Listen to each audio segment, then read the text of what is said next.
बंदी छोड़ सतगुरु रामपाल जी महाराज जी की जय हो। परमेश्वर की सभी प्यारी आत्माओं को मुझ पवन दास का सत्साई। आज सभी पुण्यात्माओं का बहुत बहुत आभार और पूर्ण परमेश्वर सतगुरु रामपाल जी महाराज जी के आशीर्वाद से आप सभी पुण्यात्माएं हर बार 8:30 बजे लाइव आ रही हैं और अपने अन्य भगत भाई बहनों को भी जागरूक करने का पुरजोर से काम कर रही हैं। हम सभी सत्सेवक भाई बहनों पे पूर्ण परमेश्वर सतगुरु रामपाल जी महाराज जी की विशेष दया है, उनका विशेष आशीर्वाद है आप और हमारे साथ में। जो परमेश्वर ने इतनी बड़ी दया बख्श रखी है, दाता ने इतनी बड़ी मेहर कर रखी है परमात्मा ने कि सतगुरु प्रगट दिवस 8 सितंबर 2020 के संदेशे आप सभी भगत भाई बहनों के माध्यम से परमात्मा घर घर में पहुंचवा रहा है। और सतगुरुदेव जी की प्रत्येक आत्मा अपने अंतःकरण से ये सोचने पर विवश हो रही है, मजबूर हो रही है कि भाई हम जिन्हें परमात्मा कहते हैं फिर हम उनका जन्मदिन कैसे मना सकते हैं। ये तो सारी भक्ति का ही सत्यानाश हो जाएगा। तो पुण्यात्माओं, आप और हमारी जो सेवा बन रही है सतगुरु आशीर्वाद से, परमेश्वर ने जो सेवा आप और हम जैसे तुच्छ जीवों को बख्श रखी है, पुण्यात्मा उस सेवा का कोई वारन पार नहीं है। आज वर्तमान है और वर्तमान में भगवान कभी भी अपने भगत को श्रेय नहीं देता है। भगत के शरीर छोड़ने के बाद परमात्मा एक महिमा के रूप में फिर आने वाली पीढ़ियों के सामने उन भक्तों की महिमा का एक उदाहरण पेश करता है और आगे आने वाली पीढ़ियां उन भक्तों के जो सुक्रम थे उनको आधार बना के उनसे शिक्षा लेते हुए फिर आगे अपने भक्ति मार्ग को प्रशस्त करती हैं, सावधान रहती हैं। जिस प्रकार 650 साल पहले परमेश्वर कबीर साहिब जी काशी में प्रकट हुए थे, उस समय परमेश्वर ने कितने उदाहरण पेश किए। अर्जुन सर्जुन का उदाहरण पेश किया, उसके बाद परमेश्वर ने मीराबाई जी का भी उदाहरण पेश किया, गणिका माई का उदाहरण पेश किया, परमेश्वर ने सिकंदर लोधी जी का उदाहरण पेश किया, रविदास जी का उदाहरण पेश किया। परमेश्वर ने उस समय उन आत्माओं की जो महिमा थी, उन आत्माओं के माध्यम से परमेश्वर ने जो काम करवाए या स्वयं उन आत्माओं का रूप धारण करके परमेश्वर ने जो जो सुक्रम भक्ति मार्ग में किए, पुण्यात्माओं उस समय तो उन आत्माओं को भनक भी नहीं थी कि हम क्या कर रहे हैं। करने वाले सब कुछ परमेश्वर थे। उस समय उन आत्माओं को भनक नहीं थी, क्योंकि परमेश्वर को इस बात का पता है, वो अंतर्यामी होता है कि जीव जीव होता है और पीव पीव होता है। पीव यानी परमात्मा और जीव एक आत्मा। मालिक को पता था कि यदि इनकी यहां पे महिमा बन जाएगी तो ये जीव कभी भी भ्रमित हो सकता है, भक्ति मार्ग से दूर हो सकता है, इसके मन में मान बढ़ाई उजागर हो सकती है, अहंकार आ सकता है। तो परमेश्वर ने उस समय उन आत्माओं के माध्यम से जो जो सुक्रम किए, उन महिमाओं को उस समय वर्णित नहीं किया, लेकिन आज उन आत्माओं के जाने के बाद आज वही उदाहरण आप और हमारे सामने पेश किए जा रहे हैं। उन आत्माओं को महान बताया जाता है। सतगुरुदेव जी कहते हैं कि नानक जी जैसी पुण्य आत्माएं, धर्मदास जी जैसी पुण्य आत्माएं, रविदास जी जैसी पुण्य आत्माएं, पुण्यात्माओं आज उन आत्माओं को एक उदाहरण के रूप में परमेश्वर आप और हमारे सामने पेश कर रहे हैं। ठीक इसी प्रकार, ठीक इसी पैटर्न पे, इस भक्ति मार्ग और विधान के अनुसार सतगुरुदेव जी ने जो हमें अपने अनमोल सत्संगों में जो बताया, जो समझाया, उस आधार से पुण्यात्माओं आज जो काल भगवान के साथ में परमेश्वर के यंत्र सत्सेवकों की ज्ञान आधार से जो लड़ाई चल रही है और जो उदाहरण बन रहे हैं वर्तमान में कि परमेश्वर के बच्चे कितनी शालीनता से, कितने धैर्य के साथ में और किस तरह परमेश्वर के ज्ञान को आधार बनाते हुए विवेक के साथ में इस भक्ति मार्ग पे चल रहे हैं। सांसारिक और सामाजिक जो परिस्थितियां हैं उनको भी साथ साथ निभा रहे हैं और भक्ति मार्ग में परमेश्वर ने हमें जो सेवा दे रखी है, सुमरण दे रखा है, नित्य नियम आरतियां दे रखी हैं, जो नियम और मर्यादाएं दे रखी हैं, उनका भी साथ साथ हम निर्वाह कर रहे हैं। उनको भी हम तन्मयता के साथ में सतगुरु आशीर्वाद से निभा रहे हैं, उनको पूरा कर रहे हैं। पुण्यात्माओं, आने वाले समय में परमेश्वर ने कहा है कि 1000 वर्ष तक कम से कम ये भक्ति मार्ग निर्बाध रूप से चलेगा। यानी कलयुग में जो सतयुग है उसका समय परमेश्वर ने आगामी 1000 वर्ष के लिए निर्धारित किया है। पुण्यात्माओं, आप और हम जीव हैं, हम एक लिमिट समय के लिए यहाँ पे हैं। हमारे श्वासों का लेखा जोखा परमेश्वर ने निर्धारित कर रखा है। कोई 20 साल जिएगा, कोई 25 साल जिएगा, कोई 50 साल जिएगा, तो कोई 70 साल जिएगा। ठीक इसी प्रकार आज जो पूर्ण परमेश्वर कबीर साहिब जी परम पूज्य सतगुरु रामपाल जी महाराज जी के स्वरूप में 8 सितंबर 1951 से इस पृथ्वी पर प्रकट हैं, विद्यमान हैं। उन्होंने भी काललोक के विधान के अनुसार कि जो आया है वो जाएगा, उस आधार से उन्होंने भी एक दिन ये जो ओवरकोट है जो अपने तेजपुंज के शरीर के ऊपर उन्होंने डाल रखा है, इसको उतारना पड़ेगा, इस कोट को भी छोड़ना पड़ेगा। तो पुण्यात्माओं, 1000 साल तक जो मार्ग चलेगा उस समय ना ही तो सतगुरुदेव जी इस वर्तमान शरीर में रहेंगे, क्योंकि ये उन्हें भी छोड़ना पड़ेगा काललोक के विधान के अनुसार। और आप और हम जैसी पुण्यात्माओं की तो औकात ही क्या है, हमें भी छोड़ना पड़ेगा। तो पुण्यात्माओं, आगामी जो आत्माएं हैं जो 1000 वर्ष तक बिना सतगुरुदेव जी की, बिना अपने गुरु की उपस्थिति के जो भक्ति करेंगी, पुण्यात्माओं, उन आत्माओं के लिए क्या आधार रहेगा? वो आत्माएं किस चीज को आधार बना के भक्ति करेंगी, कैसे वो दृढ़ होंगी इस भक्ति मार्ग पे? उन आत्माओं को भक्ति मार्ग पे दृढ़ता के साथ बनाए रखने के लिए, उनको टिकाए रखने के लिए आज परमेश्वर संगत में जो घटनाएं घटित करवा रहे हैं, जो उदाहरण आप और हम जैसे सत्सेवकों के माध्यम से परमात्मा बनवा रहे हैं, पुण्यात्माओं, ये जो एग्जाम्पल हैं, ये आगामी 1000 वर्ष तक जो आत्माएं सत्य भक्ति करेंगी उन आत्माओं के लिए उदाहरण पेश होगा। तो पुण्यात्माओं, हाथ जोड़ के निवेदन है, हम सेवक हैं, और जब हमें इतना परमेश्वर ने तत्व ज्ञान दिया है, हमें इतनी सद्बुद्धि बख्शी, हमें इतनी दिव्य दृष्टि परमात्मा ने बख्शी है इन चीजों को समझने की, तो पुण्यात्मा वर्तमान में हमें जो एक्टिंग मिली हुई है, हमें जो रोल मिला हुआ है, हम उसको तन्मयता के साथ में निभाएं, बिल्कुल धैर्य और विवेक के साथ में हम चलें इस भक्ति मार्ग पे। आज यदि हमने जरा सी भी त्रुटि कर डाली तो आने वाली आत्माएं, उनके ऊपर क्या असर पड़ेगा, वो हमारे विषय में क्या सोचेंगी, ये सर्वविदित है। जिस प्रकार आज हम बात बात पर ये बोल देते हैं कि 650 साल पहले उन 64 लाख ने ज्ञान आधार नहीं बनाया, उन 64 लाख भक्तों ने कबीर साहिब को परमात्मा नहीं माना, उन्होंने परमात्मा को जन्म लिया हुआ मान लिया, उनको नीरू नीमा का बेटा मान लिया, जबकि हम ये विचार नहीं करते कि 650 साल पहले वो आत्माएं आप और हम स्वयं ही थी। तो पुण्यात्माओं, आज जैसे हम 650 साल पहले वाली आत्माओं को दोष दे देते हैं, हम उनको निम्न कैटेगरी में शामिल कर देते हैं कि उन्होंने ऐसी गलती कैसे कर दी। अरे परमात्मा ने 120 साल तक इतना ज्ञान समझाया, अरे उस परमात्मा ने तो लीला की थी, रविदास जी से हाथी किराए पे मंगवाया था, अपनी बेटी गणिका से कहा था कि बेटी तू कल सज धज के आना, बोलो जी पिताजी जैसी आपकी आज्ञा।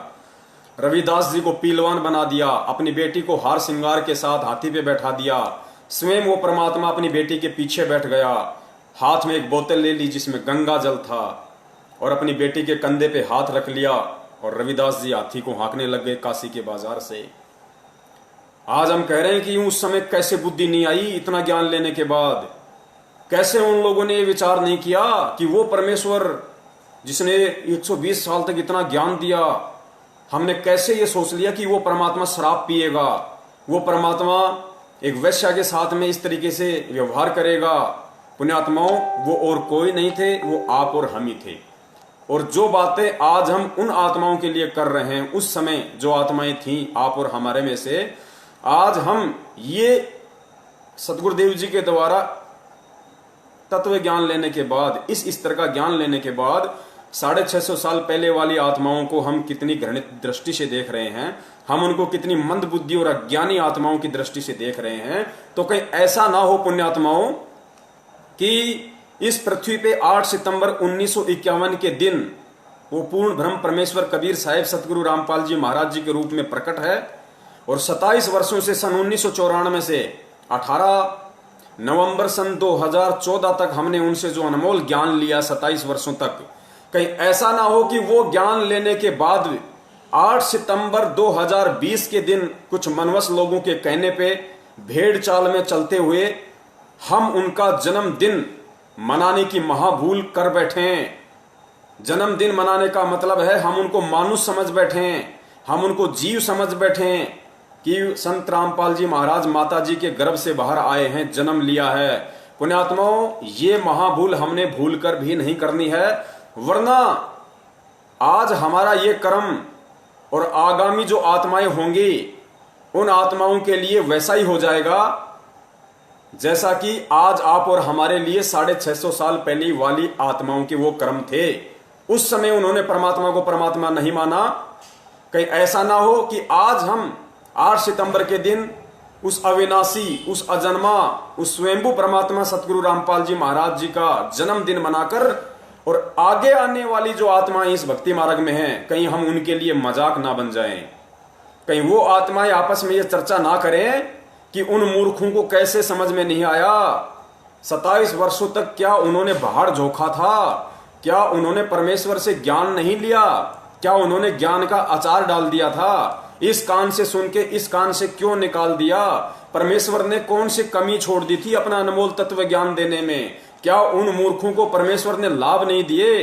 अरे मालिक ने तो इतने लोगों को, मुर्दों को जीवित किया, जिनकी उम्र नहीं थी उनको उम्र दी भक्ति के लिए, लोगों के रोग ठीक किए, कैंसर ठीक किया, एड्स ठीक किया, लाइलाज बीमारियां ठीक की। फिर वो निकम्मे, वो मंदबुद्धि आत्माएं, पुण्यात्माओं, आप और हमारे लिए वो शब्द यूज होंगे यदि 8 सितंबर को हमने ये महागलती कर दी तो इस गलती से कौन कौन पुण्य आत्माएं बचना चाहती है और कौन कौन पुण्य आत्माएं नहीं बचना चाहती है, इसका निर्णय आपने केवल और केवल सतगुरुदेव जी के ज्ञान को ही आधार बनाकर करना पड़ेगा।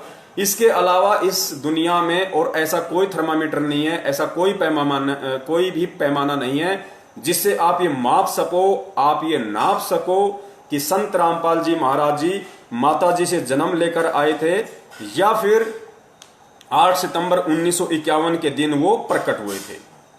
और पुण्यात्माओं, पूर्ण परमेश्वर सतगुरु रामपाल जी महाराज जी ने अब तो अपने सत्संगों के माध्यम से इतनी बड़ी दया कर रखी है कि कुछ भी समझना नामुमकिन नहीं है। पुण्यात्माओं, दुनिया धोखा खा सकती है क्योंकि दुनिया के पास में केवल ज्ञान है, तत्व ज्ञान नहीं है।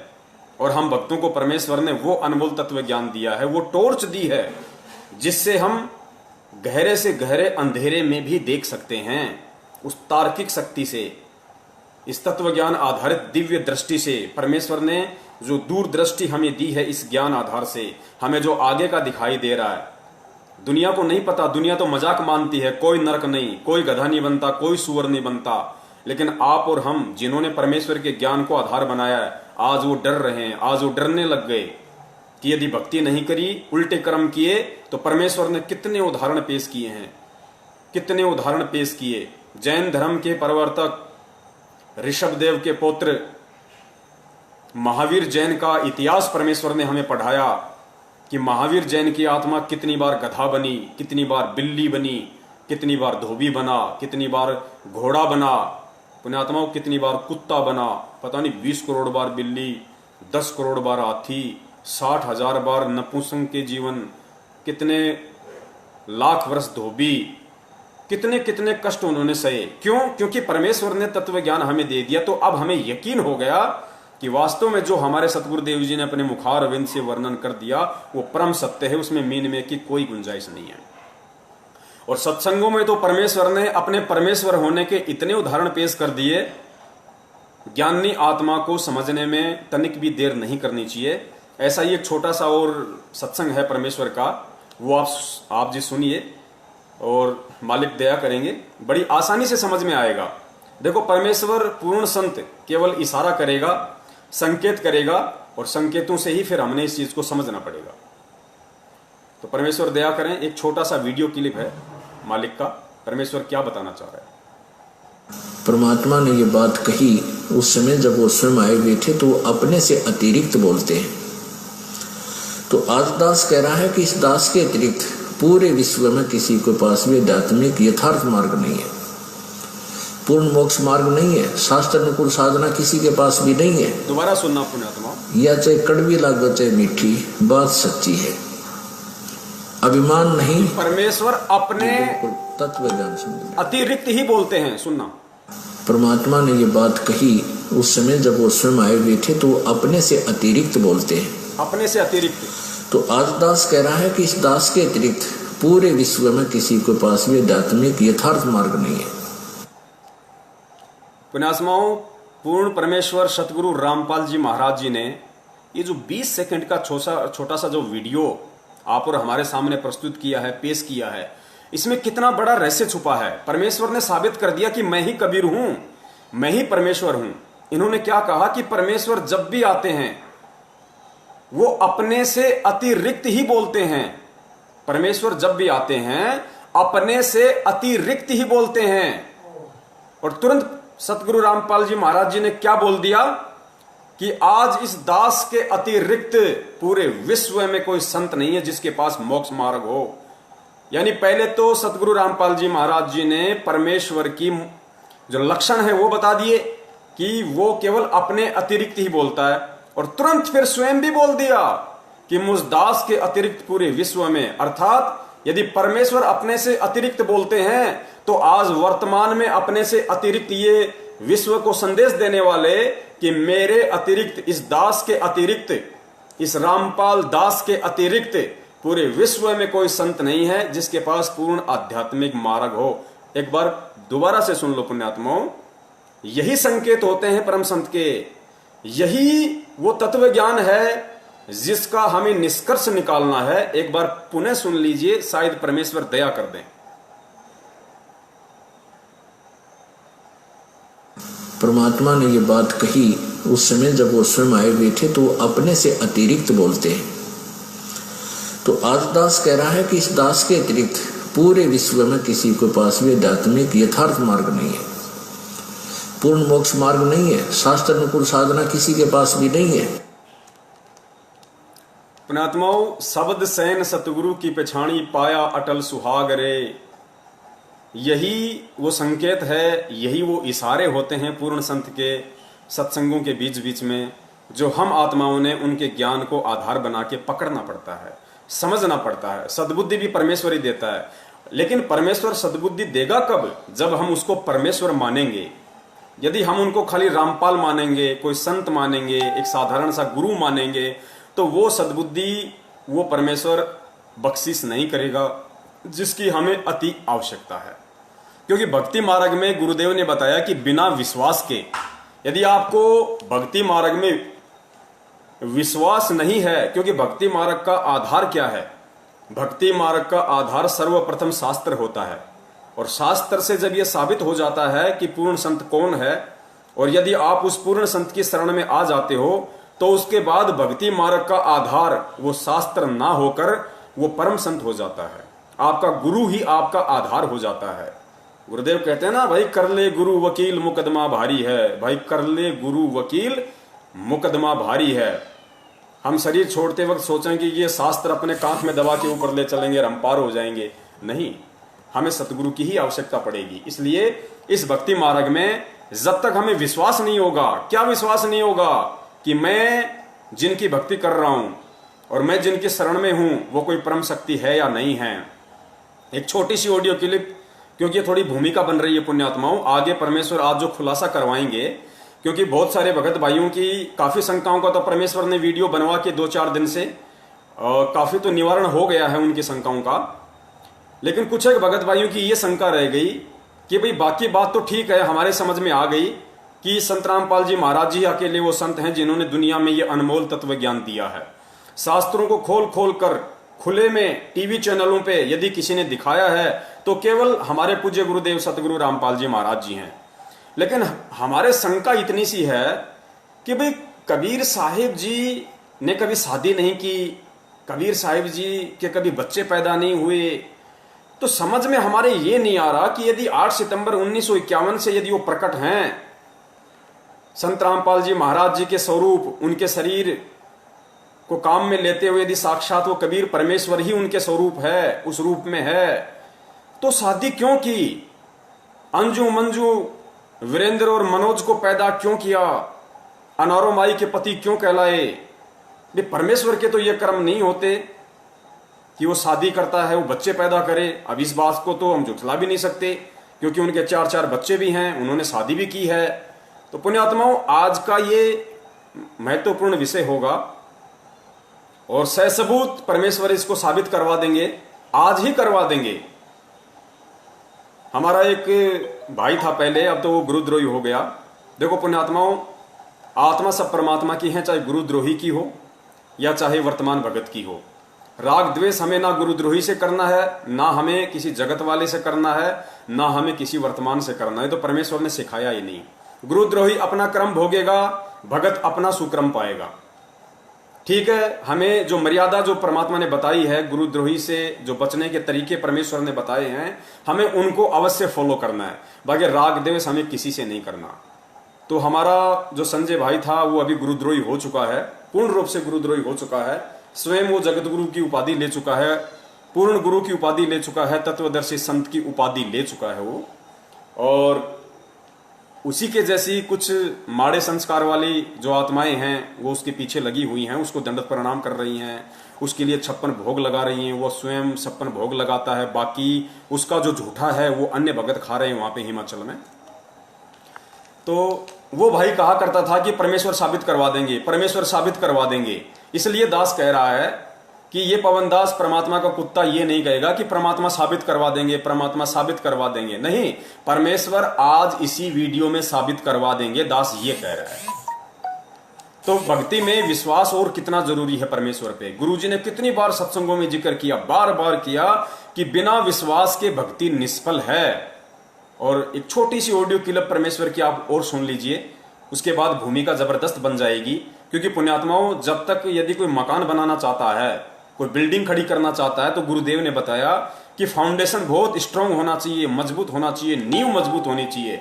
नींव जितनी मजबूत होगी, बिल्डिंग चाहे उसके ऊपर उतनी ही ऊंची खड़ी कर लो, जरा सा भी दिक्कत नहीं आएगी। तो हमें थोड़ी भूमिका बनानी पड़ेगी पहले, उसके बाद फिर हम आज जो खुलासे होंगे जो परमेश्वर की दया से, उसके बाद हमें पक्का यकीन हो जाएगा कि वास्तव में यही लीला है परमेश्वर की। इसी लीला में तरीके से हम जिन्हें सतगुरुदेव जी, संत रामपाल जी महाराज जी यानी पूर्ण ब्रह्म कबीर साहिब जी का बेटा बेटी कहते हैं, अंजू मंजू मरन मनोज वीरेंद्र, भाई ये संत रामपाल जी महाराज जी के बेटा बेटी नहीं, ये तो लीला कुछ और है जो परमेश्वर आगे साबित करवाएंगे। तो ये छोटी सी ऑडियो क्लिप हम और सुने परमेश्वर के मुख कमल से कि भक्ति मार्ग में विश्वास की क्या महत्वता है। अब उधर से परमात्मा उसी दिन रात्रि में सत्संग कर रहे थे 7-8 बजे से, और सर्दियों का मौसम था। अब कुछ भक्त सामने आसपास बैठे थे। एकदम परमात्मा ने क्या किया, ऐसे मुंह पर करनो हाथ फेर कर ऐसे झटका दिया। आसपास के बैठे भक्ता के छिट्टे, पास के बैठे भक्ता के छिट्टे लगे। उन्होंने सोचा भाई पसीने कैसे आगे सर्दी में, गुरुजी आपके पसीने आगे? तो प्रभु बोले ना भाई पसीने को नहीं आए। और क्या था, ये पानी कहाँ से आ गया? कि मेरे भगत का जहाज डूबा था, दामोदर सेठ नहीं था भी नाम लेकर गया था, कहाँ जी, हाँ जी, उसका जहाज डूबा था भाई। अब वो उसने बचा कर आया हूँ। अब वो भगत सोच रहे थे अब भाई, अब क्योंकि हम भक्ति अवश्य करते हैं लेकिन विश्वास तो नहीं होता। और परमात्मा कहते हैं कहाँ हो तो हरि नाम से, जब मन में नहीं विश्वास, बिना विश्वास के जो भक्ति करते हैं वो सफल नहीं होते हैं। तो वो कच्चे से थे और मन में उनका यूं थी, ऐसे ही शब्द गा रहे थे, ज्ञान सुना रहे थे, पसीने आगे होंगे, हमारे सामने बैठे और वहां कैसे समुद्र में जहाज में बचा के आए हैं। वो तो बात कही आई। परमेश्वर कह रहे हैं कि क्या होत हरि नाम बिना, क्या होत हरि नाम से जो मन में ना विश्वास। यानी यदि आपने अपने सतगुरुदेव जी से नाम दीक्षा भी ले ली, क्या होत हरि नाम बिन, गुरु नाम नहीं कहा, हरि नाम। हरि कौन? हमारे पूज्य परमेश्वर। तो क्या होत हरि नाम से जो मन में ना विश्वास। परमेश्वर कहते हैं यदि तुम्हें इतना भी विश्वास नहीं है कि मैं जिसकी भक्ति कर रहा हूं, जिसने मुझे नाम दीक्षा दी है, वो कौन है, वो खाली एक संत है या सारी सृष्टि का रचनहार है, जब तक तुम्हें इतना भी विश्वास नहीं होगा तो उस नाम का कोई यूज नहीं है, चाहे रात दिन उसके रट्टे लगाते रहना। गुरुदेव कहते हैं ठीक है, जैसा करोगे वैसा मिल जाएगा, लेकिन जिस चीज के लिए हम भक्ति कर रहे हैं, जो पापड़ बेल रहे हैं, संघर्ष कर रहे हैं, वो है मोक्ष। मोक्ष नहीं हो पाएगा जब तक हम गुरुदेव पे विश्वास नहीं करेंगे। तो पुण्यात्माओं, ब्लाइंड फेथ की जब जब सतगुरु रामपाल जी महाराज जी बात करते हैं तो ब्लाइंड फेथ के विषय में उन्होंने कहा कि सतगुरु के ऊपर, अपने गुरु के ऊपर, उनके प्रत्येक वचन के ऊपर तुम लोगों ने ब्लाइंड फेथ करना होगा, अंधविश्वास करना होगा। और साथ ही परमेश्वर ने फिर यह भी क्लियर किया कि ब्लाइंड फेथ केवल अपने गुरु के ऊपर ही करना है। जब तुम्हारा गुरु तुम्हें यह साबित कर दे कि मैं ही सच्चा गुरु हूं और मैंने तुम्हें जो मंत्र दिए हैं वो वास्तविक यथार्थ सत्य भक्ति के मंत्र हैं, ये वही मंत्र हैं जो परमेश्वर ने 650 साल पहले आके दिए, जो धर्मदास जी को दिए, मलुक दास जी को दिए, गरीबदास जी को दिए, दादू जी को दिए, नानक जी को दिए, और उन आत्माओं का उद्धार हुआ।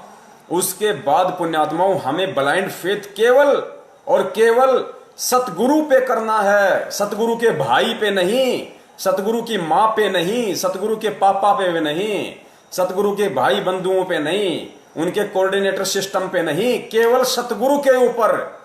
और यही हम लोगों ने सबसे बड़ी मूर्खता की, हम लोगों ने सबसे बड़ा जो धोखा खाया भक्ति मार्ग में वो यही खाया कि सतगुरु पे तो हमें पता नहीं विश्वास हुआ या नहीं हुआ, लेकिन सतगुरु के पीछे जो उनके परिवार वाले थे, जो रिश्तेदार थे, जो एक मैनेजमेंट सिस्टम बना हुआ था, उन लोगों पे हमने आवश्यकता से ज्यादा विश्वास कर दिया, अपनी सर की पगड़ी उतार के उनके चरणों में रख दी हमने।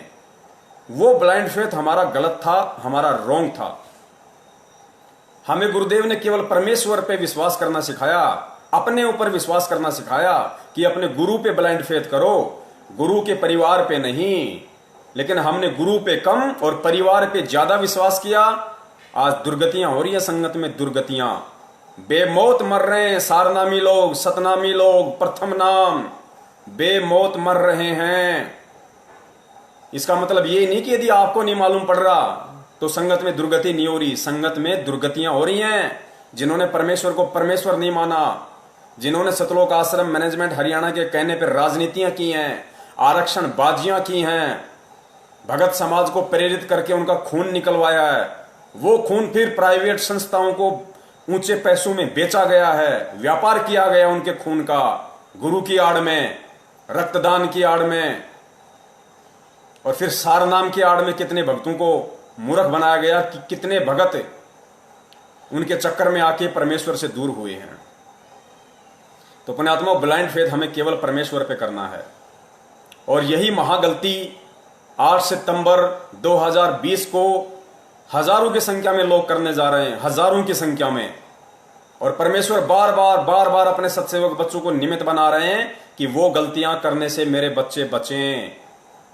तो पुण्यात्माओं, अब हम आगे बढ़ते हैं। एक छोटा सा वीडियो परम पूज्य सतगुरु रामपाल जी महाराज जी का, उनके मुखारविंद से एक अनमोल वचन। ये वीडियो आप सुनोगे पुण्यात्माओं, आपकी आत्मा गदगद हो जाएगी कि परमेश्वर ने स्पष्ट संकेत दे दिया, खुलकर संकेत दे दिया। इस वीडियो में आप ये ना समझना कि इससे पहले कबीर साहिब जी का प्रकरण चल रहा था और उस आधार से परमात्मा अपने ऊपर लेके कह रहे हैं, नहीं। इस वीडियो में परमेश्वर ने अपने आप को जनाते हुए कि मैं ही कबीर हूं, मैं ही परमात्मा हूं, स्पष्ट रूप से वो नहीं बोल पा रहे अपने विधान के अनुसार, काल भगवान को दिए गए वचन के अनुसार, लेकिन पुण्यात्माओं उन्होंने स्पष्ट बोलने में कोई कमी भी नहीं छोड़ी इस छोटे से वीडियो में, 1.5 मिनट के वीडियो में। और परमेश्वर की जो आत्माएं होंगी वो तुरंत पकड़ जाएंगी इस बात को कि सतगुरु रामपाल जी महाराज जी के रूप में हमारे सामने कौन प्रकट है, कौन उपस्थित है। और 8 सितंबर को हम उनका जन्मदिन मनाकर कितनी बड़ी महाभूल अपने जीवन की करने जा रहे हैं। सुनिए परमेश्वर के मुखारविंद से, एक एक शब्द को ध्यान से सुनना पुण्यात्मा, एक एक शब्द को। ये काल का लोक है। और यहाँ क्या हाल है प्राणी का, एक रोटी के लिए सारा जीवन भटका मर जाता है और पूरा नहीं पटता इसका। और उसके साथ साथ फिर 36 टेंशन और ला रखी इसने। तो ये इतना दुखी क्यों कर रहा है आपको? ये इसलिए कर रहा है कि तुम मेरे बच्चे हो। और इसने वहां गलती करी थी और साथ करी थी तुमने। अब आप मुझे बुरे नहीं लगते?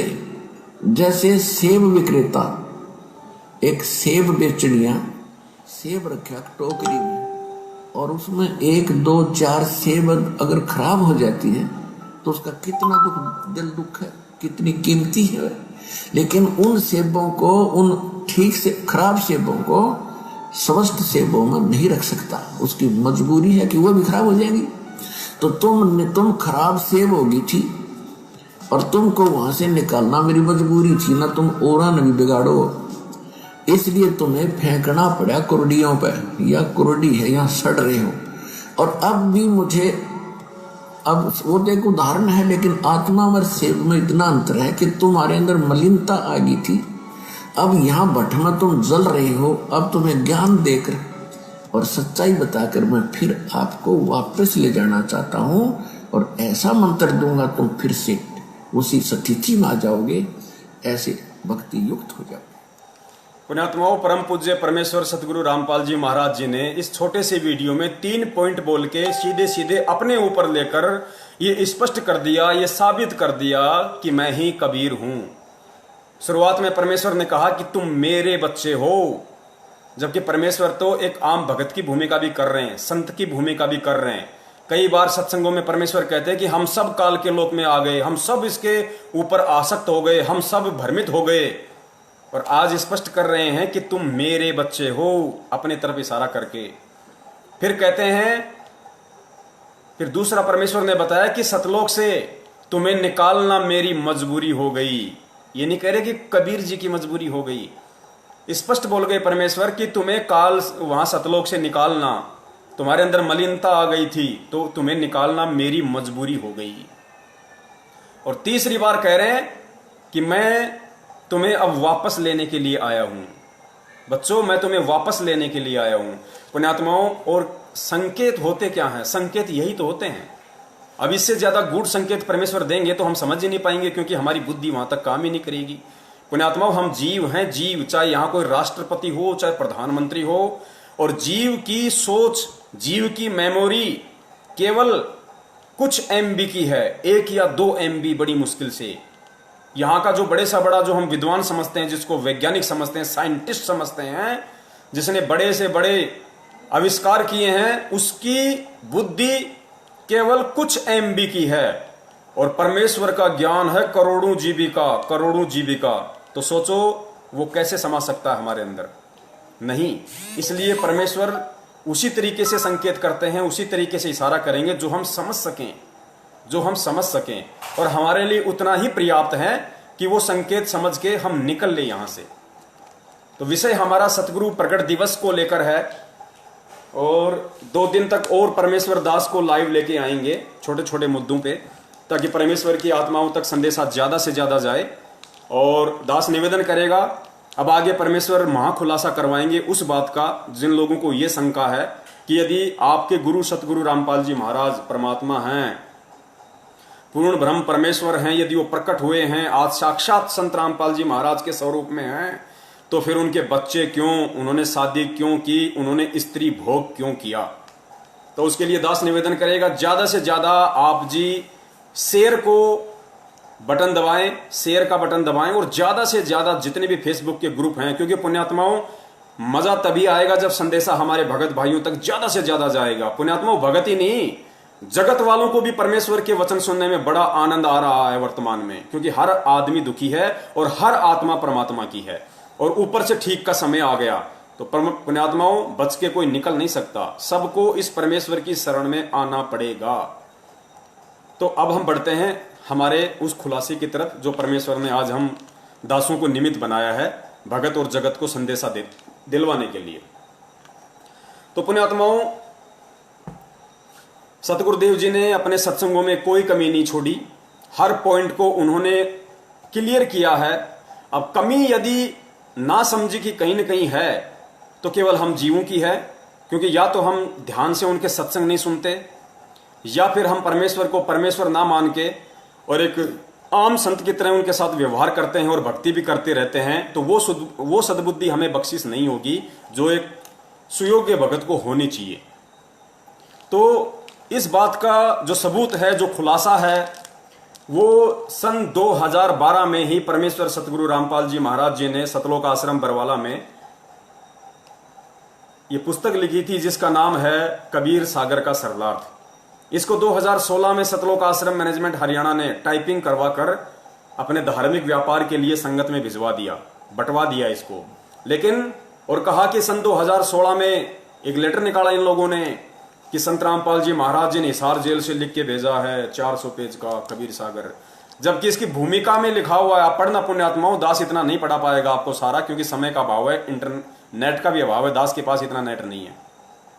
इसकी भूमिका में लिखा हुआ है, सतगुरु रामपाल जी महाराज जी स्वयं कह रहे हैं कि इस दास ने मात्र 2 महीने के अंदर अंदर पूरे कबीर सागर को पढ़ा, उसका निष्कर्ष निकाला, और पूरा निष्कर्ष निकाल के मात्र 2 महीने के अंदर अंदर सन 2012 में इस कबीर सागर को लिपिबद्ध कर दिया था।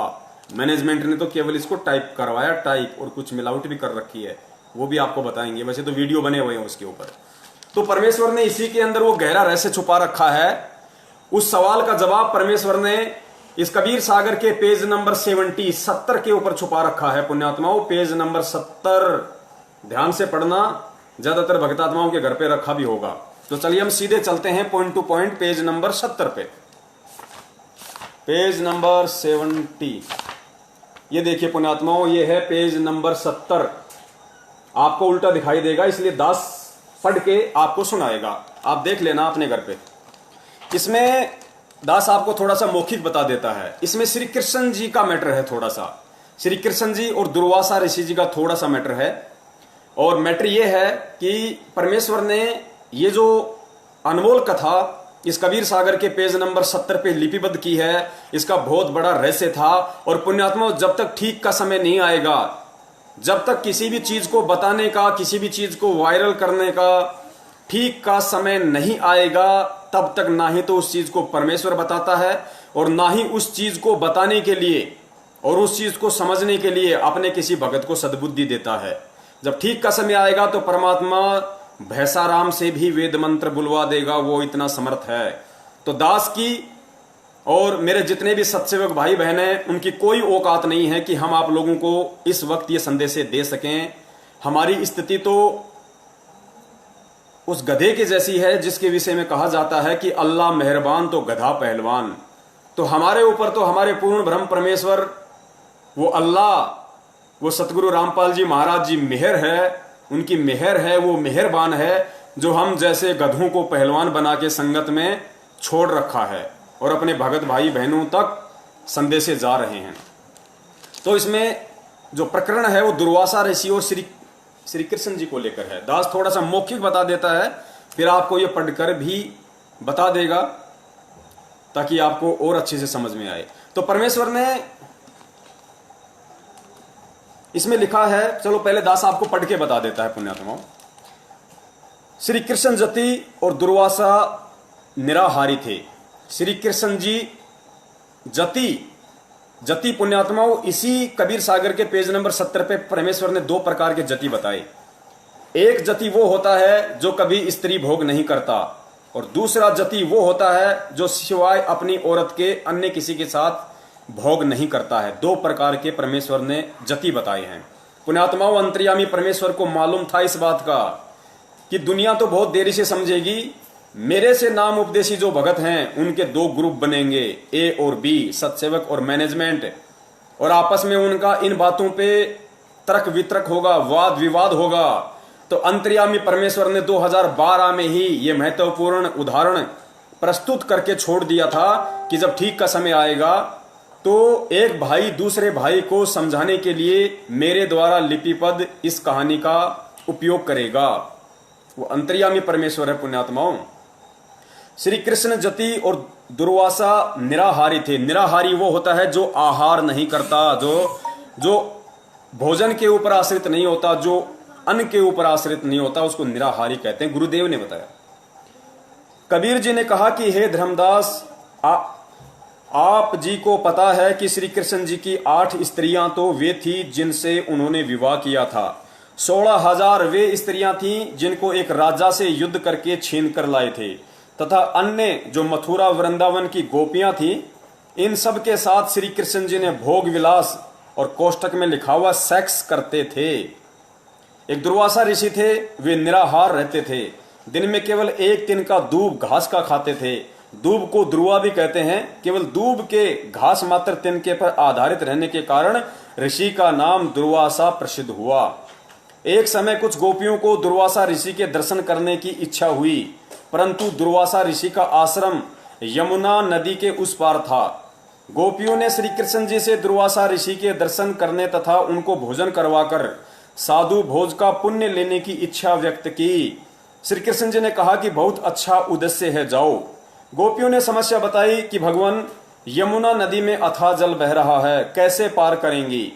श्री कृष्ण जी ने कहा कि तुम जमुना नदी के किनारे खड़ी होकर यह शब्द कहना कि हे जमुना, पुण्यात्माओं ध्यान से सुनना, ये बहुत बड़ा प्रकरण है, बहुत बड़ा, परमेश्वर को परमेश्वर साबित करेगा ये प्रकरण, कि परमेश्वर के ना बच्चे हैं जिन्हें आप अंजू, मंजू, मनोज, वीरेंद्र, इन चारों को जिन्हें आप सतगुरु रामपाल जी महाराज जी का बेटा बेटी समझ रहे हैं, ये उनके बेटा बेटी नहीं है। ये किस आत्मा के बेटा बेटी हैं और किस विधि से, किस लीलामय तरीके से ये परमेश्वर से उत्पन्न हुए हैं, सर्जन हुए हैं, ये साबित होगा आज।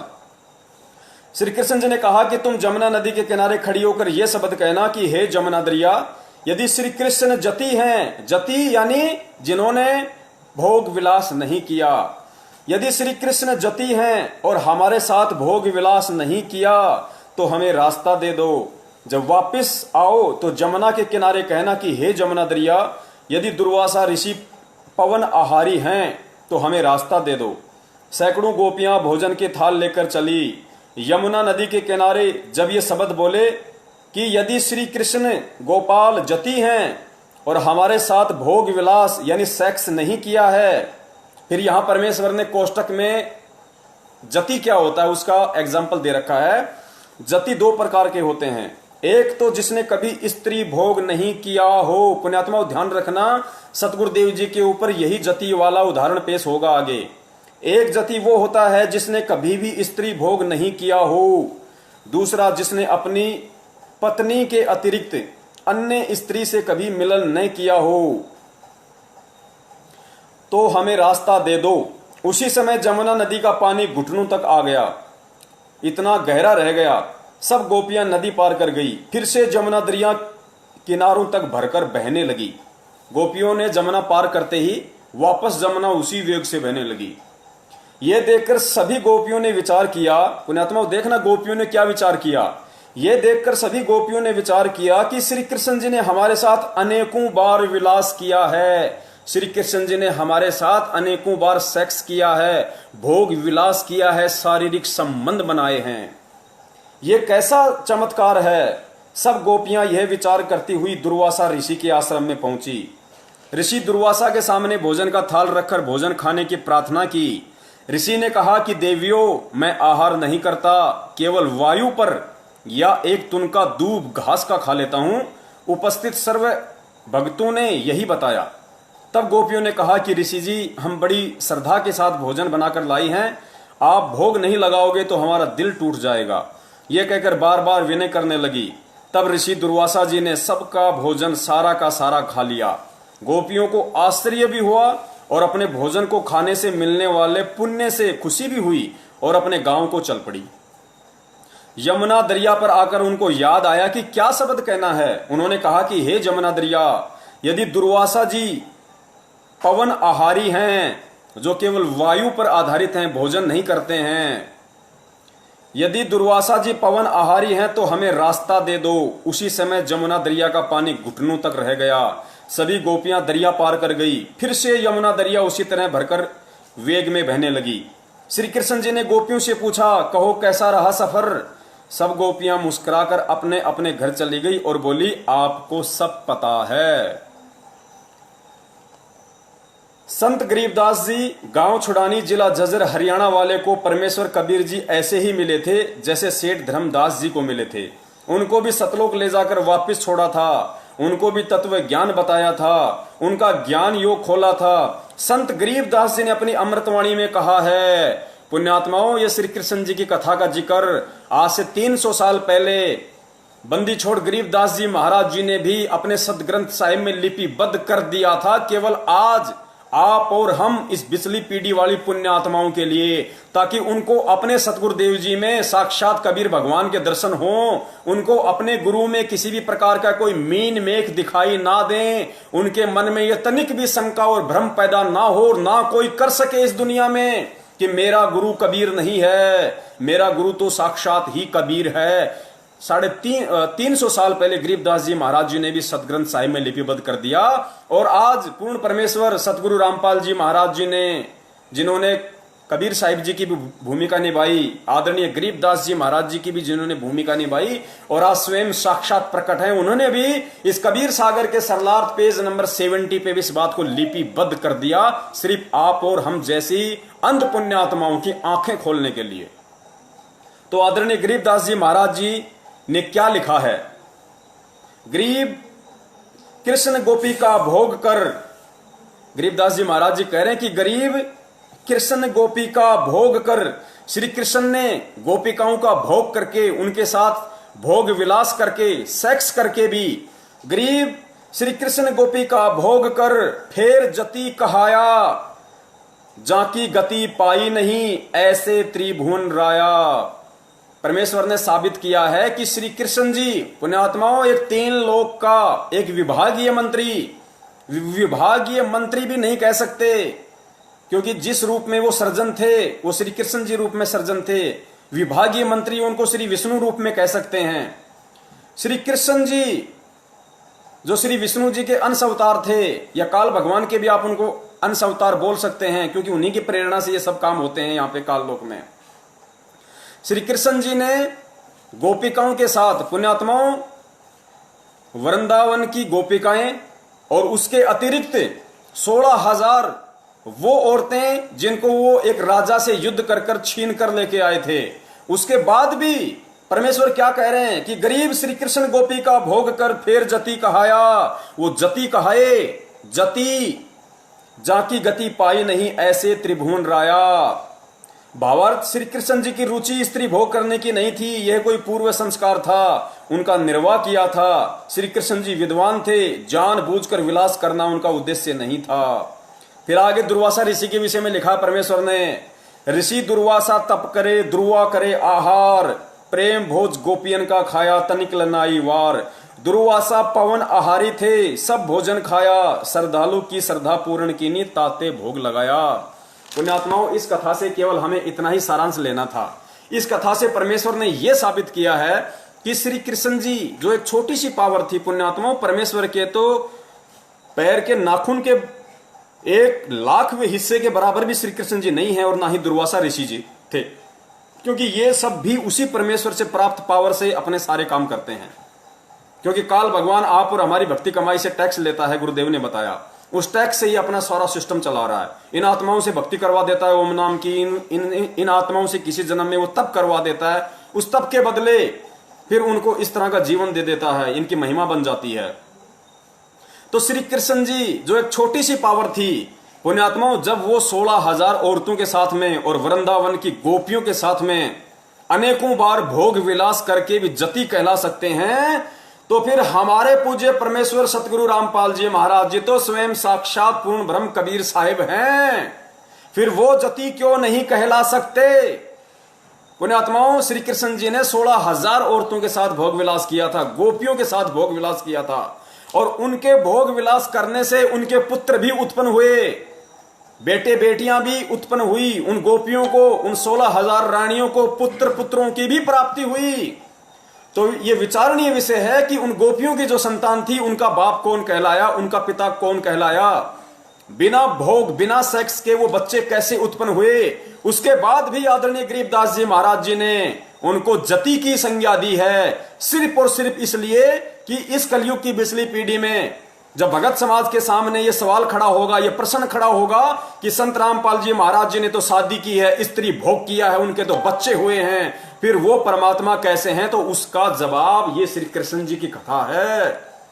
जब उस पूर्ण परमेश्वर कबीर साहिब का एक अदना सा बच्चा श्री कृष्ण और 16,000 औरतों के साथ में भोग विलास करके जति कहला सकता है, तो पूर्ण परमेश्वर के पास में तो अनेकों तरीके हैं, अनेकों तरीके।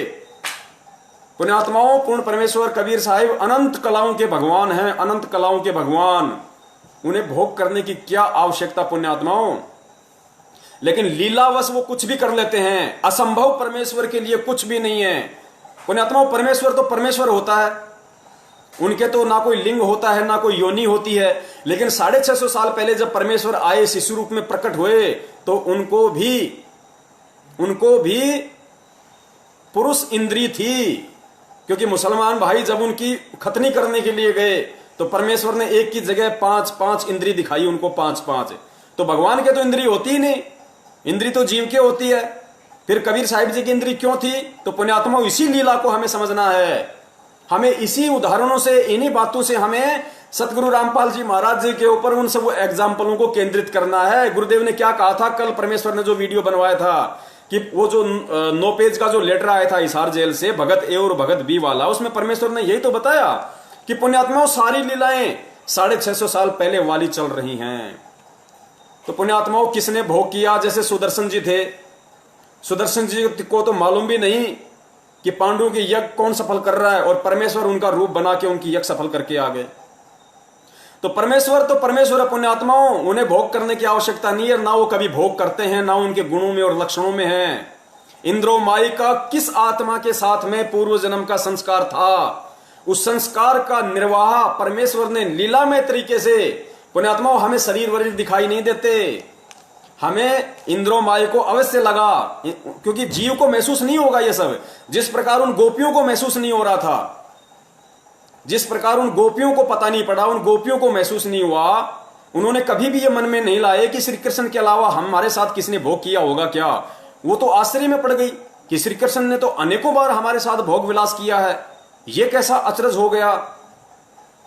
इसी प्रकार अनारो माई को इस बात का तनिक भी आभास नहीं हो सकता, उनको तनिक भी एहसास नहीं हो सकता, जिस प्रकार उन गोपियों को नहीं हुआ। और जब गोपियों को नहीं हुआ और फिर श्री कृष्ण जी जति कहला सकते हैं, तो इधर हमारे परमेश्वर तो उनके बाप हैं, बाप, ये क्या नहीं कर सकते। तो पुण्यात्माओं, ये उदाहरण हमें समझने पड़ेंगे। परमेश्वर के ये अनमोल वचन, ये सत्संग गुरुदेव ने क्या बताया। क्या कभी भी सतलोक आश्रम बरवाड़ा में गुरुदेव ने कभी भी किसी भगत को किसी भी सत्संग में ये कहा कि भाई मेन गेट के पास में जो शंका समाधान का एक कमरा बना हुआ है, वहां मैंने मेरे छोटे भाई महेंद्र को बैठा रखा है, और तुम भक्तों को जो भी शंका हो वहां जाके समाधान करवा लो? कभी नहीं कहा परमेश्वर ने, कभी नहीं कहा। क्यों नहीं कहा? क्योंकि परमेश्वर को पता है कि यदि ये दूसरों के आश्रित हो जाएंगे तो जीव जीव को भ्रमित कर सकता है, जीव जीव को भ्रमित कर सकता है। इसलिए परमेश्वर बार बार कहा करता थे कि पुण्यात्माओं, यदि कोई चीज तुम्हारी समझ में नहीं आ रही है, क्योंकि तुम जीव हो, तुम्हारी बुद्धि अभी उस स्तर की नहीं है, उतना काम नहीं करेगी। इसलिए जब ये दास सत्संग करता है या तुम इस दास के सत्संग सुनते हो, और यदि तुम्हें कोई चीज समझ में नहीं आती है, तो मन में विक्षेप लेके मत आना, कोई शंका पैदा मत करना, तुम सत्संग ही सुनते रहना। एक ना एक दिन तुम्हारी शंका का निवारण किसी न किसी सत्संग में वो अंतर्यामी परमात्मा कर ही देगा। तो पुण्यात्माओं, महेंद्र जी को तो सतलोक आश्रम बरवाड़ा में वो पद देना बहुत जरूरी था, क्योंकि वो सतगुरुदेव जी का सांसारिक रूप में छोटा भाई था, बराबर की टक्कर थी भाई। और महेंद्र जी को यदि छोटा मोटा पद परमेश्वर यदि इस तरह का ना देते, तो वो नया बखेड़ा वहां पे शुरू कर देता, जो परमेश्वर के लिए और जी का झाड़ बन जाता वहां पे।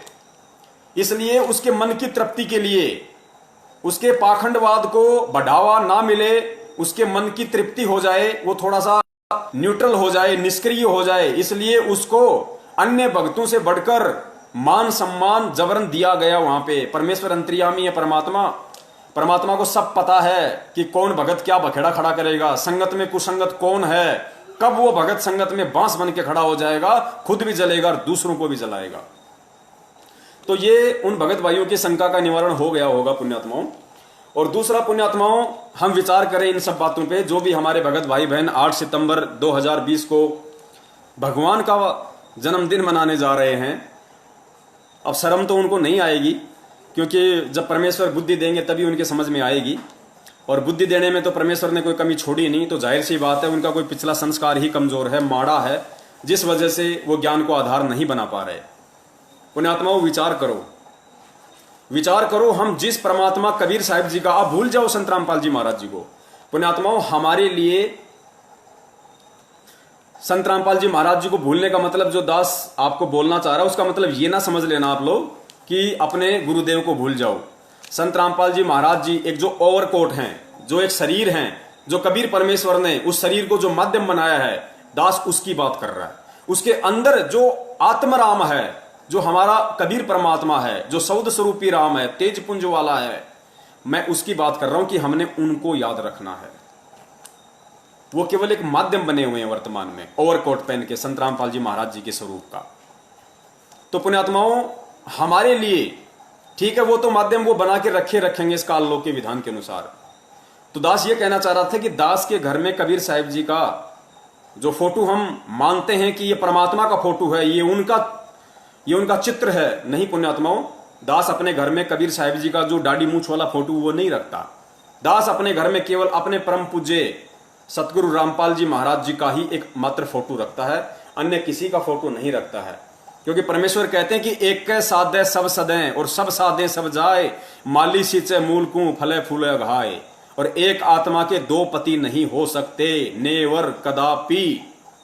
तो हमें एक में ही भाव रखना है, हमें एक में ही श्रद्धा रखनी है। यही संत रामपाल जी महाराज जी के रूप में जो साक्षात कबीर परमेश्वर बैठे हैं, वही हमारा पिता है, वही हमारा बाप है, वही हमारा पिता है, वही हमारा पति है।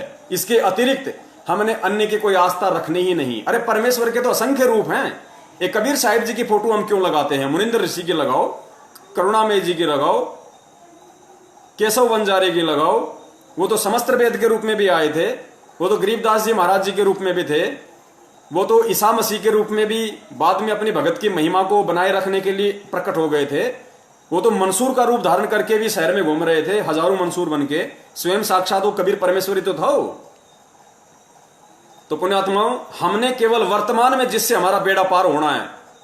पुण्यात्माओं, जैसे गुरुदेव ने हजारों बार बताया कि भाई जिसको सेव खाने की इच्छा है, जिसको आम की भूख है, उसके सामने एक तो आम का चित्र रख दिया जाए और एक साक्षात आम रख दिया जाए, तो मूर्ख से मूर्ख आदमी भी, मंद बुद्धि से मंद बुद्धि प्राणी भी, जिसको भूख लगी होगी, पुण्यात्माओं, वो चित्र को नहीं उठाएगा, वो देखे भी नहींगा उस चित्र की तरफ।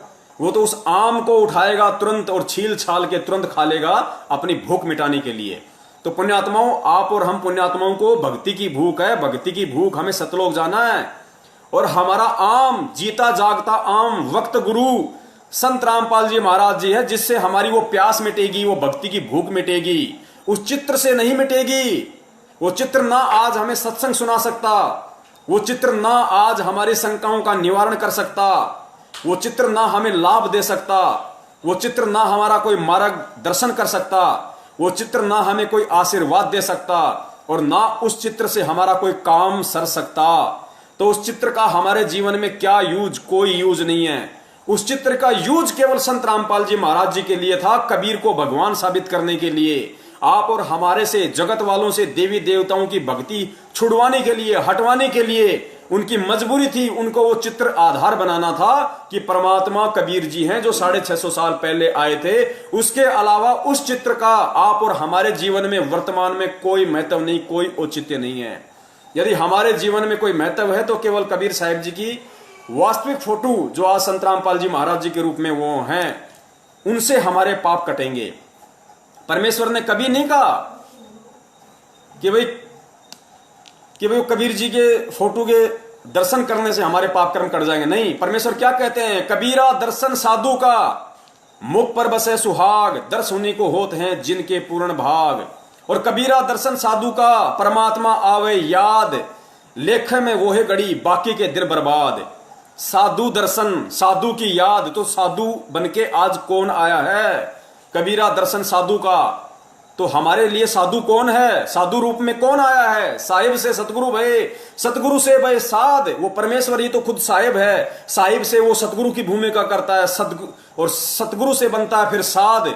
और फिर कहते हैं कबीरा दर्शन साधु का, परमात्मा आवे याद, लेख में वही घड़ी बाकी के दिन बर्बाद। तो हमारे लिए तो जो साधु रूप में सतगुरु रामपाल जी महाराज जी वर्तमान में प्रकट हैं, 8 सितंबर 1951 के दिन भारतवर्ष की इस पवित्र भूमि पे हम सब आत्माओं के आत्म कल्याण के लिए, उद्धार के लिए, चाहे उनकी फोटो हो चाहे वो साक्षात हो, वो आज हमारे लिए महत्व रखती हैं। उनकी फोटो देखने से भी हमारे उतने ही हमारे मन की भाग जागृत होंगे, हमारे पुण्य बनेंगे, जितना कि हम उनको साक्षात देखें। क्योंकि फोटो देखेंगे तो भी हमें संत रामपाल जी की ही याद आएगी, हमें उनके वो आशीर्वाद देते हुए हाथ याद आएंगे, उनका वो मुस्कुराता हुआ चेहरा याद आएगा, नाम दीक्षा देते समय उनकी वो परछाई हमारे समक्ष आएगी। तो पुण्यात्माओं, हमें साधु रूप में कबीर साहिब जी जो प्रकट हैं वर्तमान में संत रामपाल जी महाराज जी के रूप में, चाहे वो साक्षात हो चाहे उनकी फोटो हो, वही हमारे लिए पूजनीय है, वही हमारे लिए आदरणीय है, वही हमारे लिए सम्माननीय है। अन्य किसी की फोटो हमारे लिए कोई महत्व नहीं रखती है। उस फोटो का महत्व केवल दुनिया को, कबीर को भगवान साबित करने के लिए संत रामपाल जी महाराज जी के लिए था, आप और हमारे लिए नहीं। क्योंकि आज हमें यह समझ में आ जाना चाहिए कि कबीर जी की फोटो के आधार से कबीर जी को भगवान साबित करने वाला कौन हो सकता है? अरे कबीर को भगवान कौन साबित कर सकता है? कबीर को खुद ही कबीर साबित कर सकता है। अन्य 2 कौड़ी के जीव की औकात नहीं, जिनकी बुद्धि ब्रह्मा विष्णु महेश से ऊपर नहीं है। गीता जी में गुरुदेव ने बताया कि ब्रह्मा विष्णु महेश की पूजा करने वाले को काल भगवान ने 5 गालियां दी हैं कि अर्जुन ये राक्षस प्रवृत्ति के लोग पता नहीं क्या क्या गालियां जो परमेश्वर हमें जो सुनाते हैं कि ये मंद बुद्धि, मनुष्य में नीच, ये मुझे भी भगवान नहीं मानते। काल भगवान कह रहा है कि मुझे भी परमात्मा नहीं मानते। ये ब्रह्मा विष्णु महेश जो तीनों गुण हैं और इनके नीचे जो देवी देवता हैं, उन्हीं को भगवान मान के बैठे हैं। तो पुण्यात्माओं, जिस 21 ब्रह्मांड के जिस प्राणी की बुद्धि काल से ऊपर नहीं है, आप इस 21 ब्रह्मांड में जितने भी बड़े बड़े जो ऋषि मुनि हुए हैं, साधु महात्मा हुए हैं, जो तपस्वी हुए हैं, दुर्वासा जैसे, वशिष्ठ जैसे, वाल्मीकि जैसे, विश्वामित्र जैसे, मार्कंडे जैसे, चुणक जैसे पुण्यात्माओं, परमेश्वर ने कितने उदाहरण बताए। उनकी बुद्धि ओम नाम से ऊपर नहीं गई, काल से ऊपर उनकी बुद्धि नहीं गई कि काल से ऊपर भी कोई भगवान है। तो पुण्यात्माओं, इस कलयुग में, इस पिछली पीढ़ी में, और काल से ऊपर महाकाल जिसको हम अक्षर ब्रह्म कहते हैं, और अक्षर पुरुष से ऊपर पूर्ण ब्रह्म, पार ब्रह्म कबीर साहेब, उसकी जानकारी स्वयं कबीर के अलावा दुनिया को कौन दे सकता है? क्या आज से पहले किसी ने बताया अक्षर पुरुष के बारे में गीता जी में लिखा होने के बाद भी? तो पूर्ण परमेश्वर कबीर साहिब की जानकारी स्वयं कबीर ही आकर दे सकता है। इसीलिए गुरुजी बार बार सत्संगों में कहते हैं, इशारा करते हैं कि पुण्यात्माओं, 650 साल पहले परमात्मा ने तत्वदर्शी की भूमिका निभाई थी, सतगुरु की भूमिका निभाई थी, और सतगुरु की भूमिका केवल परमेश्वर ही निभाता है।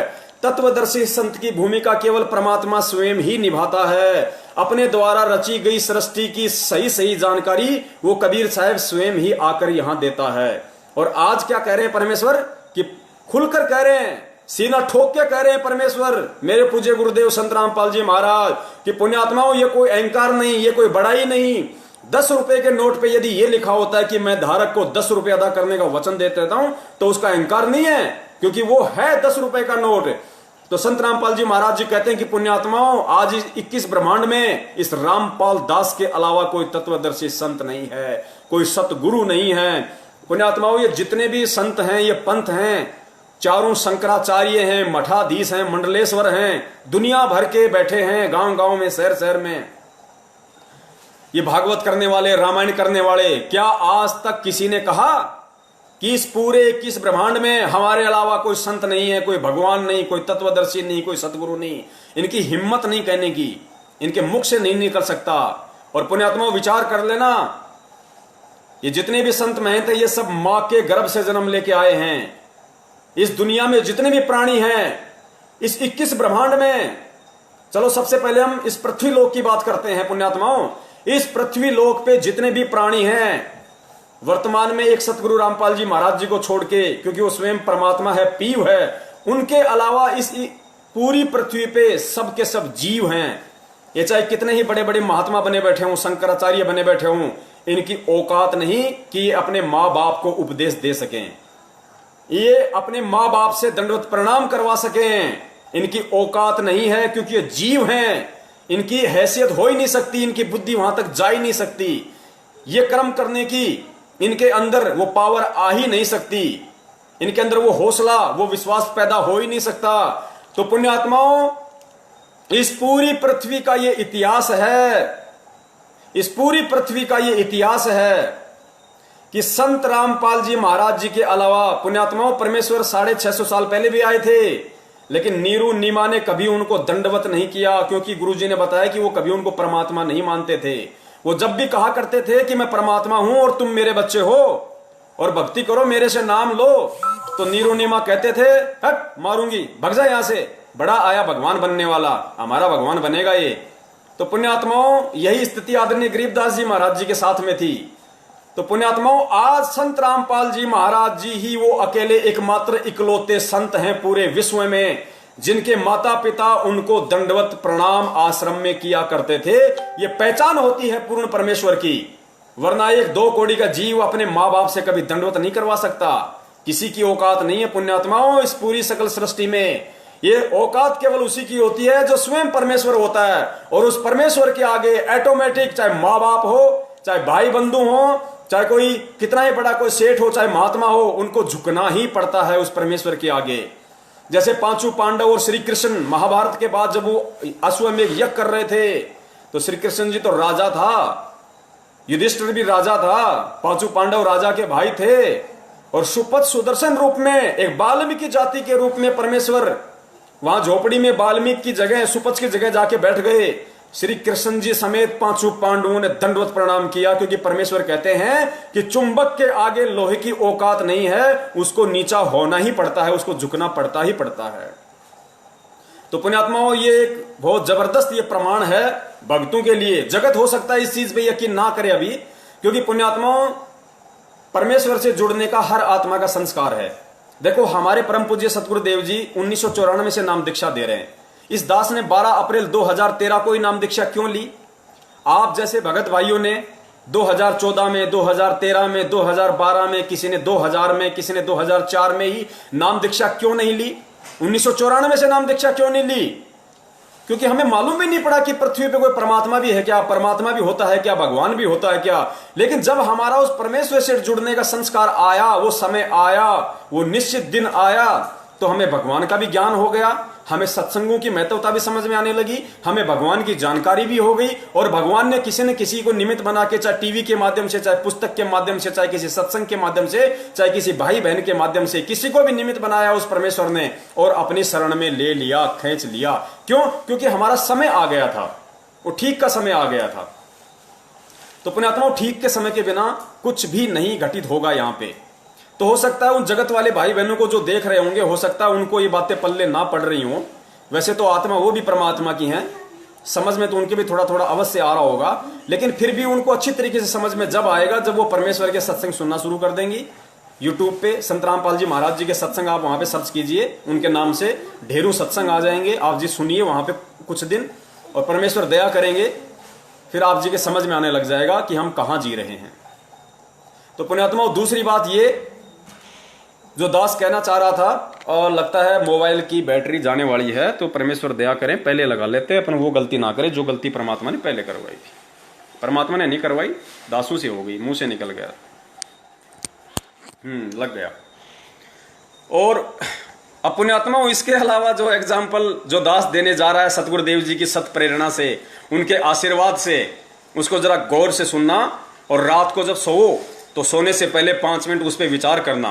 देखो, सत्सेवक भाई बहनों को तो विचार करने की आवश्यकता नहीं है, क्योंकि परमेश्वर कहते हैं कि जो जिसके आश्रित हो जाता है उसका तो फिर बाढ़ भी बाका नहीं होता, वो तो फिर चद्दर तान के सो जाता है। परमेश्वर ने क्या बताया?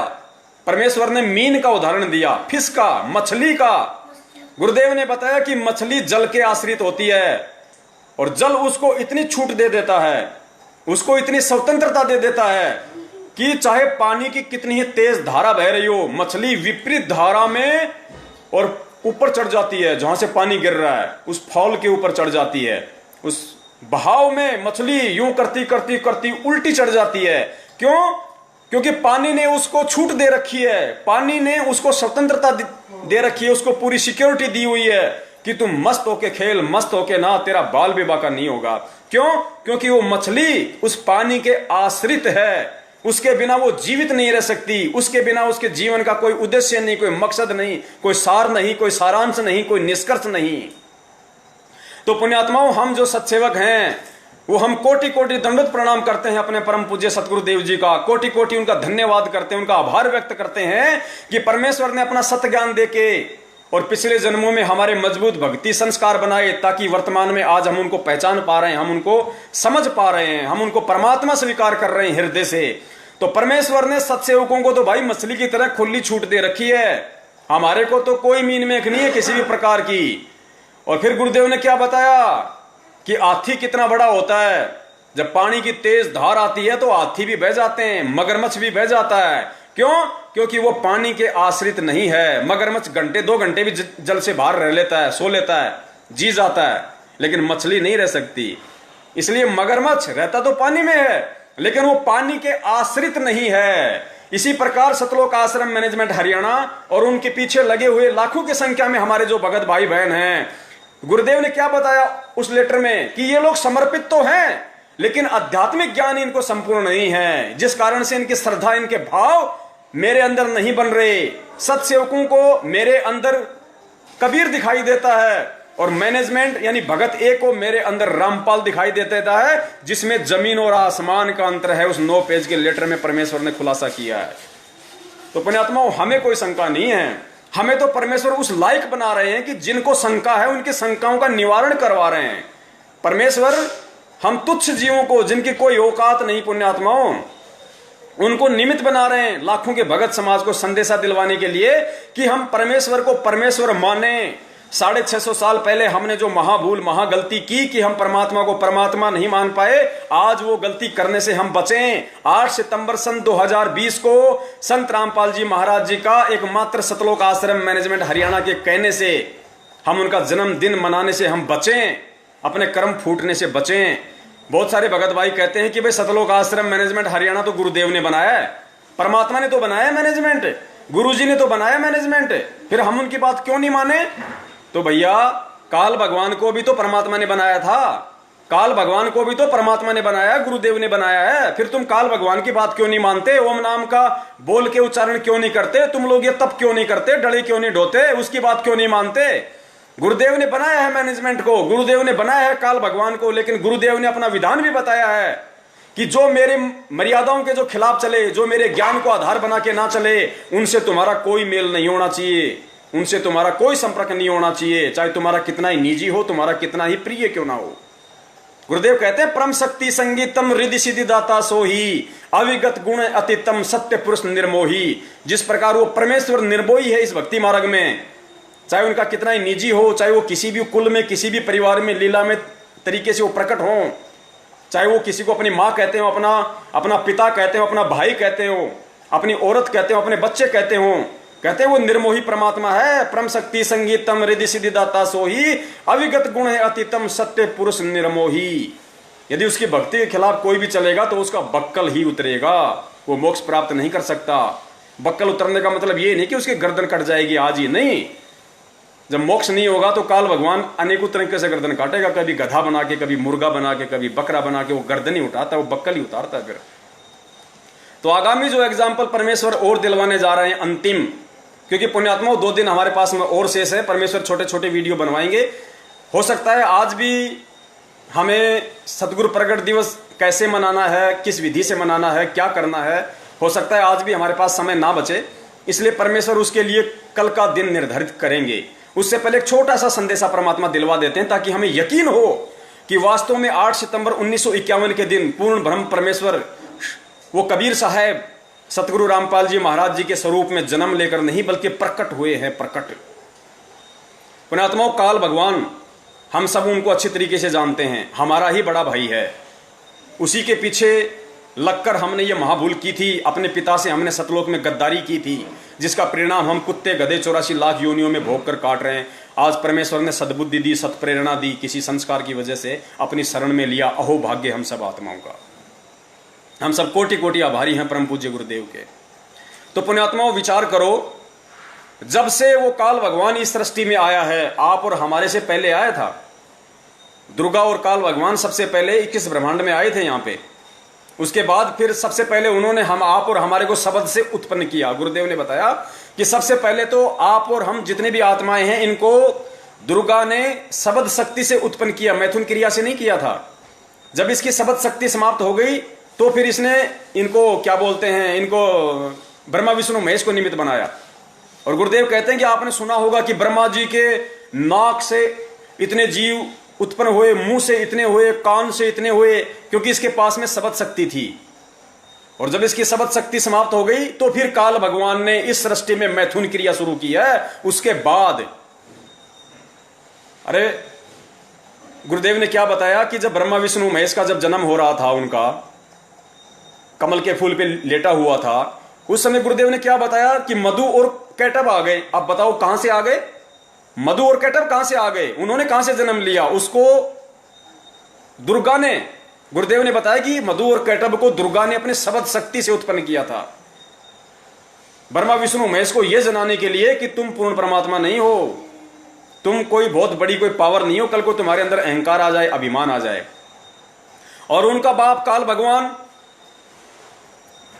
पुण्यात्माओं विचार करना, परमेश्वर ने बताया कि काल भगवान कभी जन्म नहीं लेता। क्या काल भगवान जन्म लेके आया था यहाँ पे? और काल भगवान ने कितनी बार अपना शरीर छोड़ा है? तो क्या दूसरा शरीर वो जन्म लेके छोड़ता है? किसी मां के पेट से जन्म लेता है? नहीं। गुरुदेव ने बताया कि परमेश्वर के आशीर्वाद से, सतगुरु के आशीर्वाद से, वो शब्द से उत्पन्न होता है। ये सभी आत्माएं दूसरे ब्रह्मांड में चली जाती हैं। दुर्गा और काल को भी परमेश्वर अपने शब्द शक्ति से दूसरे ब्रह्मांड में भेज देता है। फिर नए सिरे से दुर्गा और काल की उत्पत्ति अपने शब्द से करता है परमात्मा। तो पुण्यात्माओं, जो परमेश्वर काल की उत्पत्ति शब्द से करता है, जिस काल का आज तक यहाँ पे किसी मां के पेट से जन्म नहीं हुआ, तो स्वयं वो परमात्मा यदि 8 सितंबर 1951 के दिन अपने धर्मदास जी के साथ 650 साल पहले किए वायदे के अनुसार, वचन के अनुसार, यदि 8 सितंबर 1951 के दिन इस बिजली पीढ़ी में भारत की पवित्र भूमि पे आएगा, तो क्या मां से जन्म लेके आएगा? जो काल का जन्म नहीं होने देता मां के पेट से, उसको अपने शब्द से उत्पन्न करता है। वो इतना समर्थ, इतना पावरफुल, इतना शक्तिमान परमात्मा के स्वयं मां के गर्भ से आएगा। पुण्यात्माओं, हमारी बुद्धि भ्रष्ट है उन आत्माओं की जो ये महाभूल 8 सितंबर 2020 को उनका जन्मदिन मनाकर करने जा रही है। पुण्यात्माओं, बच लेना, अगर बचना हो तो। ये संदेश है परमेश्वर आप लोगों को स्पेशल दिलवा रहे हैं। अपने कुत्तों को स्पेशल तरीके से परमात्मा निमित्त बना रहा है। ये सौभाग्य नहीं मिलता। दास बार बार कहता है कि एक बाल पे 2 छक्के और जीवन में 2 मौके किसी परम सौभाग्यशाली व्यक्ति को मिलते हैं, आम व्यक्ति को नहीं मिलते। पुण्यात्मा, विचार कर लेना इन सब बातों पे। 4 दिन से परमात्मा कुत्ते की तरह भगवा रहे हैं अपने दासों को। सिर्फ तुम्हें एक पवन दास दिखाई दे रहा है यूट्यूब पे, फेसबुक पे, व्हाट्सएप पे। नहीं, इस पवन दास की बिल्कुल भी औकात नहीं है। यदि मेरे सत्सेवक भगत भाई मुझे ये सबूत ना दें, यदि वो परमेश्वर के अनमोल जो सत्संग है, मेरी बहनें, मेरे भाई, वो यूट्यूब से गुरुजी के वो सत्संग सुनते हैं, एक एक शब्द को ध्यान से सुनते हैं, और जैसे ही परमात्मा उनको प्रेरणा करते हैं कि ये तो बड़ा अनमोल उदाहरण दिया है परम पूज्य गुरुदेव ने, उसकी तुरंत उसकी कटिंग कर लेते हैं, वो दास को भेजते हैं। फिर परमेश्वर दास को सद्बुद्धि दे देते हैं उस चीज को सही तरीके से व्याख्या करने की, उसका वर्णन करने की। अन्यथा पुण्यात्माओं, इस पवन दास की तो कुत्ते से, सुअर से बढ़ के भी औकात नहीं है। मेरे रिश्तेदार भी सुन रहे हैं इस वीडियो को, मेरे भाई बंधु भी सुन रहे हैं, मेरे गांव वाले भी सुन रहे हैं, सब सुन रहे हैं पुण्यात्माओं। और इस दास की औकात नहीं है तो नहीं है भाई। मुझे रिश्तेदार नहीं चाहिए, मुझे भाई बंधु नहीं चाहिए, मुझे वो बहनें नहीं चाहिए जो परमेश्वर के मार्ग में नहीं आ पा रही बार बार संदेशा देने के बाद भी। मुझे वो जीजा साली नहीं चाहिए जो बार बार संदेशा दिलवाने के बाद भी भगवान को नहीं समझ पा रही, नहीं आ रही। मुझे वो गांव वालों की कोई जरूरत नहीं है। मुझे जो परमेश्वर पृथ्वी पे आया हुआ है, उनको संदेशा भी चला गया, फिर भी वो मालिक के शरण में नहीं आ रहे। तो पुण्यात्माओं, इस दास की एक कुत्ते से बढ़ के औकात नहीं है। यदि मेरे भगत भाई बहन, सत्सेवक भगत भाई बहन, यदि मुझे वो सबूत उपलब्ध ना करवाएं तो इसमें किसी का कोई श्रेय नहीं है पुण्यात्माओं। और यदि श्रेय है तो सबसे बड़ा श्रेय केवल परम पूज्य सतगुरु रामपाल जी महाराज जी का है। और उसके बाद यदि किसी का श्रेय है तो मेरे सत्सेवक भगत भाई बहनों का है, और तीसरे नंबर पे इस कुत्ते का है। जो उनके बिना ये एक जुबान भी नहीं निकाल सकता यहाँ पे, यदि वो सबूत वो भाई बहन मुझे उपलब्ध ना करवाएं तो पुण्यात्माओं परमेश्वर दया करें। आज के लिए इतना ही काफी। कल यदि परमात्मा दास को निमित्त बनाएंगे तो जरूर दास कल भी लाइव आएगा कुछ नई शंकाओं के साथ में और उनके समाधान को लेके, क्योंकि 2 दिन हमारे पास में है। परमेश्वर दया करेंगे कल हम इस बात पे चर्चा करेंगे कि भाई कैसे और किस विधि से हम परमेश्वर का प्रकट दिवस मनाएं, क्योंकि सतलोक आश्रम मैनेजमेंट हरियाणा वालों ने तो कई पाबंदियां लगा दी हैं। पुण्यात्माओं, हम जानवर नहीं हैं, हम गधे नहीं हैं। जिनको गधा बनना है ये ज्ञान लेके, जिनको जानवर बनना है वो बने। हमें डंडे के जोर से नहीं चलना कि हमें कोई छड़ी दिखाएगा तब हम इधर मुड़ेंगे, कोई छड़ी दिखाएगा तो इधर मुड़ेंगे, नहीं। डंडे के बल पे, डंडे के डर से वो चलते हैं जो गधे होते हैं, जो जानवर होते हैं, जो मूर्ख प्राणी होते हैं। और वो लोग भूमिका निभा रहे हैं उस डंडे के इशारे से चलने की, जो सतलोक आश्रम मैनेजमेंट हरियाणा के पीछे लगे हुए हैं। अरे विचार करो पुण्यात्माओं, गुरु जी तुम्हें आदेशों का गुलाम नहीं बनाना चाहता। गुरु कभी नहीं चाहता कि मेरा बेटा, मेरा बच्चा मेरे आदेशों का गुलाम बने। गुरु का सबसे बड़ा आदेश उसका सत्संग है। तुम सुबह सुबह नित्य नियम करते हो, उसमें सारे आदेश ही तो हैं गुरुदेव के। अभी जो लॉकडाउन चल रहा था, कुछ लोगों को इन्होंने जिंद में, रोहतक वगैरह में कहां पे भंडारा करवा दिया और आदेश दे दिया कि कोई भी उनको इस तरीके से भंडारा नहीं करवाएगा, गुरुदेव का आदेश है, हमें करवाना है। अरे क्यों? काहे का आदेश है गुरुदेव का? अरे गुरुदेव तो रोज आदेश देते हैं भाई। नित्य नियम में कहे कबीर पुकार के, दोए बात लख ले, एक साहिब की बंदगी और भूखों को कछु दे। और लॉकडाउन में पुण्य आत्मा, वो मजदूर, वो भूखे तो मर रहे थे बेचारे, और तुम लोगों ने आदेश निकाल दिया कि मैनेजमेंट के अलावा, सतलोक आश्रम मैनेजमेंट ने भिवानी आश्रम के अलावा उनको कोई भोजन नहीं कराएगा। कोई भी संगत वाला बिना सतलोक आश्रम के आदेश के, उनके उस पीले पर्चे के कोई भी किसी को भोजन नहीं कराएगा, कोई किसी को नहीं ठहराएगा। क्यों? तुम्हारे बाप के गुलाम है क्या? तुम्हारा बाप तो काल है, हम काल के गुलाम नहीं भाई, हम तो परमेश्वर के गुलाम हैं। और परमेश्वर का गुलाम वो होता है जो उनके सत्संगों का गुलाम होता है, उनके ज्ञान का गुलाम होता है। तो परमेश्वर हमें ज्ञान आधारी आत्मा बनाने आए हैं भैया। 4 युग हो गए, ये धर्म के ठेकेदार हमको ऐसे ही तो मूर्ख बनाते आ रहे थे बिना ज्ञान के, और हम मूर्ख बनते रहे। उन्होंने काशी में करोत लगा दी, पहले रखे 10 रुपए, फिर रखे 50 रुपए की, स्पेशल आदेश आ गया भगवान का है। तो तुम लोगों ने क्या यही तो बबंडर खड़ा कर रखा है संगत में। परम पूज्य गुरुदेव 2014 में 7,000 रुपए पाठ प्रकाश के और 500 रुपए ज्योति के लिया करते थे। तुम लोगों ने बढ़ा बढ़ा के क्या कर दिया? उस करोत की जगह तुमने 10 से 50 कर दिए। 7,000 से तुमने 11,000 किए, 11 से तुमने 15 किए। शर्म आनी चाहिए तुम लोगों को, लेकिन शर्म आएगी नहीं, क्योंकि इन बातों का असर तुम पे नहीं होगा। हमें पता है इन सब बातों का। सतलोक आश्रम मैनेजमेंट हरियाणा पे, नामदान केंद्र वालों पे और कोऑर्डिनेटरों पे ना तो मुझ पवन दास की किसी बात का कोई असर होगा और ना ही सतगुरुदेव जी के किसी सत्संग का कोई असर होगा। क्यों नहीं होगा? ठीक उसी तरह नहीं होगा जिस प्रकार सतगुरु रामपाल जी महाराज जी के संदेशों का अन्य नकली धर्म गुरुओं पे नहीं हो रहा, शंकराचार्यों पे नहीं हो रहा। गुरुदेव को भी इस बात का अच्छे से पता है कि उन पे कोई असर नहीं होगा, क्योंकि वो तो मान बढ़ाई में धस चुके हैं, उन पे नहीं होगा। लेकिन उनके पीछे जो भोली आत्माएं लगी हुई हैं, जो करोड़ों की लाखों की संख्या में जो बेचारा भोला भगत समाज है, वो मेरी बातों पे विचार करेंगे, मंथन करेंगे। तो हमें पता है कि ये मैनेजमेंट वाले, ये कोऑर्डिनेटर, ये सतलोक आश्रम मैनेजमेंट, उनका परिवार सतगुरुदेव जी का, इन पे असर नहीं होगा। इनको तो हम जहर दिखाई दे रहे हैं। अब बहुत सारे जो मैनेजमेंट वाले देख रहे हैं, वो तो ये देख रहे हैं कि पवन दास अगर इस मोबाइल से बाहर निकल जाए तो अभी इसकी घेटी दबा दें, अभी इसकी गर्दन दबा दें इसकी। हमें पता है बड़े भैया, परमात्मा को भी लोगों ने इसी तरीके से मारने की कोशिश की, साजिशें रची कि रामपाल कभी एक बार अगर अकेला आश्रम से बाहर मिल जाए ना तो उसके पंख भी नहीं मिलेंगे। लेकिन वो जानते नहीं कि वो बिना पंखों वाला, भाई बिना पंखों वाला। एक छोटा सा, चलो पुण्यात्मा दास नहीं सुनाएगा जो चुटकुला, क्योंकि अब समय नहीं है इतना। परमेश्वर फिर दया करेंगे, अपने कुत्ते पे निमित्त बनाएंगे तो फिर आएंगे। कल वैसे आना ही है, परमेश्वर दया करेंगे। और ये जो वीडियो है, इस वीडियो को आप लोग ज्यादा से ज्यादा शेयर करें हमें शेयर कोई मान बढ़ाई के लिए नहीं करना, हमें शेयर अपने आप को कोई सुप्रीम जताने के लिए नहीं करना, क्योंकि हम गधे हैं। अल्लाह मेहरबान तो गधा पहलवान। इस मैसेज को ज्यादा से ज्यादा वायरल केवल हमें इसीलिए करना है कि 8 सितंबर 2020 को संत रामपाल जी महाराज जी को मानुष समझकर, उनको इंद्रो माई से जन्म लिया हुआ मानकर जानकर, हमारे वो भोले भगत भाई बहन जो सतलोक आश्रम मैनेजमेंट हरियाणा के पीछे लगे हुए हैं, भेड़ चाल में चल रहे हैं, एक दूसरे की पूंछ पकड़ के अंधे होके चल रहे हैं, वो समझें, वो विचार करें, वो मंथन करें कि हम क्या गलती करने जा रहे हैं। पुण्यात्माओं, हिसार की छोटी जेल में बैठे, हिसार की छोटी जेल में बैठकर, और आप और हम जो 21 ब्रह्मांड रूपी इस बड़ी जेल में बैठे हैं ना, हम कैदियों की रहनी करनी देख रहा है वो परमात्मा। उस परमात्मा के लिए कोई कैद नहीं है, कोई कर्म लागू नहीं होता, भगवान पे कोई कर्म लागू नहीं होता। हम सुबह सुबह नित्य नियम में पढ़ते हैं ना कि काल कर्म लागे नहीं, ऐसी कुछ वाणी है परमात्मा की। उस परमेश्वर पे काल के कोई कर्म लागू नहीं है। पुण्यात्मा, विचार करना, इस लोक के नियम भी केवल इंसानों पे लागू हैं। अगर मैंने किसी का मर्डर कर दिया, आपने किसी का मर्डर कर दिया, तो पुण्यात्मा पुलिस पकड़ के 2 मिनट में कोर्ट में हाजिर कर देगी, रिमांड होगा वो अलग।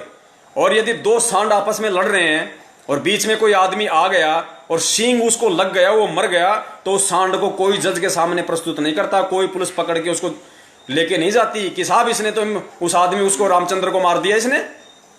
अब वो जज ना उसको कोई सजा सुनाता है कि इस काले कलर वाले बैल का 4 दिन का रिमांड लिया जाए।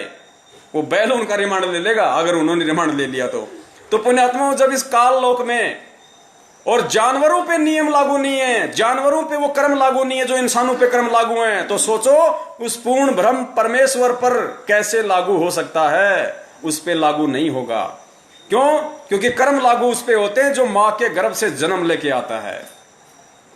तो बंदी छोड़ सतगुरु रामपाल जी महाराज जी की जय हो। सभी पुण्यात्माओं तक ज्यादा से ज्यादा ये शेयर करें, और जो भी नए भगत भाई बहन हैं उनकी कोई भी शंका हो तो वो शंकाएं परमेश्वर के दया से हम कल उनका समाधान करेंगे, क्योंकि कल ज्यादातर समय हम इसी बात पे निकालेंगे कि जो कमेंट्स आ रहे हैं, आज भी बहुत सारे भगत भाई बहन हैं जिनके वो कमेंट्स आ रहे थे, लेकिन दास उन पे ध्यान नहीं दे पा रहा पुण्यात्माओं, क्योंकि परमेश्वर ने जो दिमाग में डाउनलोड कर रखा है, जो फीड कर रखा है पुण्यात्माओं, यकीन मानना, जो दास हाथ से लिख के बैठता है उस पर तो चर्चा ही नहीं होती, उससे तो खाली शुरुआत होती है। बाकी तो परमात्मा पता नहीं आगे से आगे क्या कुछ दिमाग में रील चलाते रहते हैं कि बेटा तुझे ये बोलना, तू ये बोल, तू ये बोल। कहते हैं ना, गरीब दास हर रूप में तू ही बोलनहार।